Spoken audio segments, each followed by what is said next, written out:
Okay, so now we're going to talk about the scientific method. And the scientific method is actually going to give us a lot of background information or a lot of knowledge in the class to help us be successful. This is something that we're going to keep touching back on and keep touching back on through every unit that we go through. So it's very important that we learn the basics now. The scientific method is just a way of thinking. I've had students ask me, okay, so what are the steps and how many steps are there? Well, some books tell us that there are 5 steps and some tell us that there are 8. And you know what I can tell you is it's not a definite 8, 6 step method. It's just a way of thinking. It's an organized way to answer a question. So here we have, and I just included 6 in this PowerPoint. We ask a question, and that's our first step, okay? So there has to be a question, okay?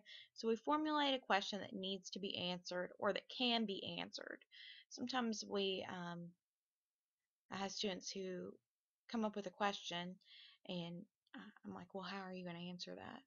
And that's really, or a question that can be answered through a scientific process.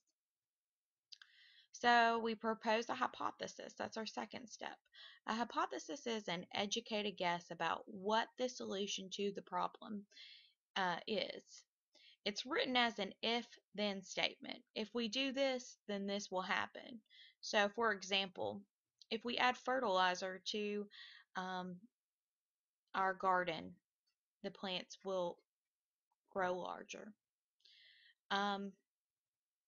3, we test the hypothesis. Testing is done through experimentation. All experiments should contain a variable or a condition which can be changed. Experiments also include a control in which no change is made.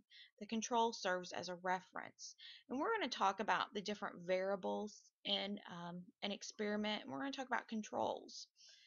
And they allow for us to have a fair and unbiased experiment. Number 4, we're going to observe what happens during our testing, and we're going to collect data. The results of the experiment are recorded as data.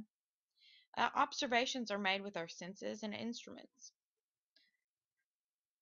Number 5, we're going to analyze that data, and we're going to conclude. The data from the experiment needs to be looked at and analyzed. After this is done, a conclusion or answer to the problem is recorded. And number 6, we're going to report and repeat. So we're going to actually report our findings, and we want to do so that other scientists can repeat the experiment. And you also want to repeat the experiment several times, because sometimes things can go wrong during an experiment that would lead to a different result. So a good scientist always repeats his experiment several times before he reports his findings. Laws and theories. When a hypothesis has been put through the steps over and over again, it may become a scientific theory. Okay, so a scientific theory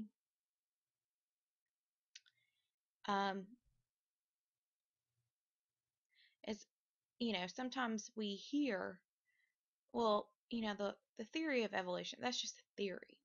It's not true. It's a theory. Well, a theory is actually something that's been well tested over and over and over again. And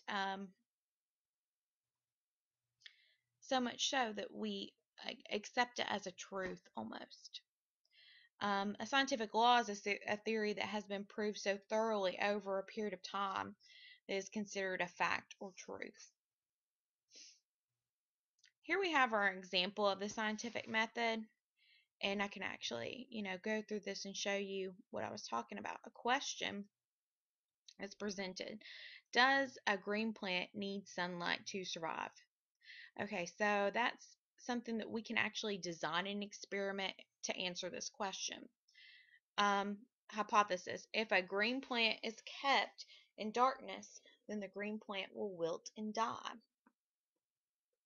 So this is written as an if-then statement. If a green plant is kept in darkness, then the green plant will wilt and die. And that will help us answer our question, do they need sunlight to survive?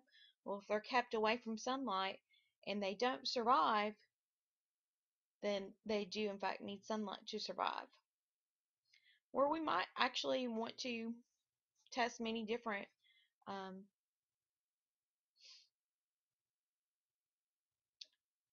many different questions. Test of the hypothesis. So then we're going to test the hypothesis. We're going to take two plants of the same type, size, and in the same soil. And this, hypothesis or this test is or experiment is only taking two plants. I would maybe take 50 plants.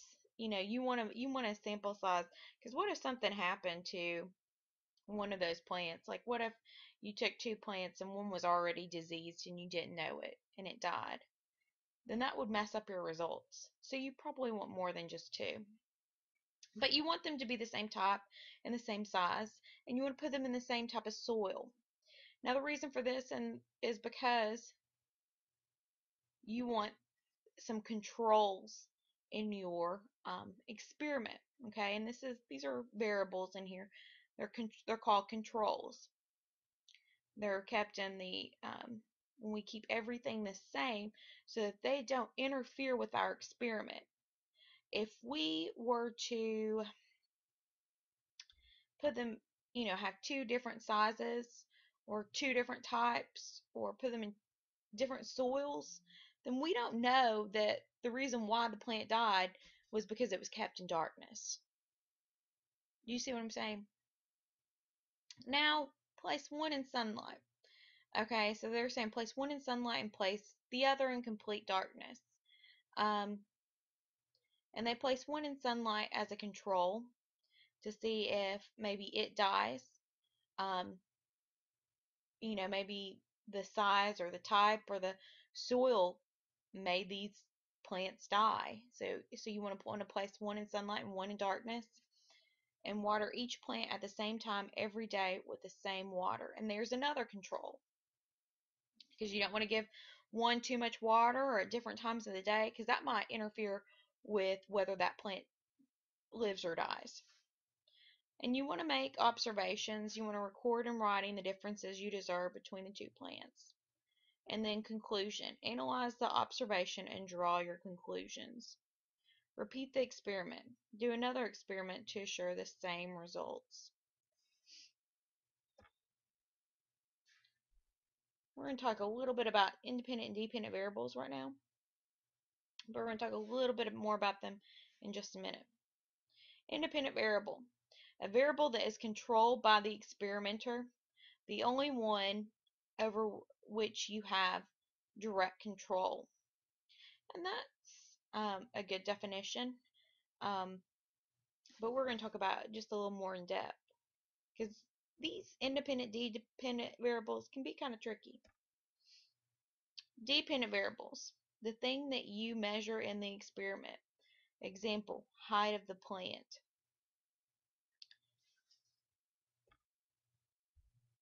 Conventionally, the independent variable is plotted on the horizontal axis and the dependent variable on the vertical axis. So we're going to talk about graphing too. So here we have our dependent variable, and we always place this on the y-axis. So we always put our measurements on this dependent variable. We always put our independent variables on the x-axis. And this is what we're testing. And I'm going to go over this in just a minute.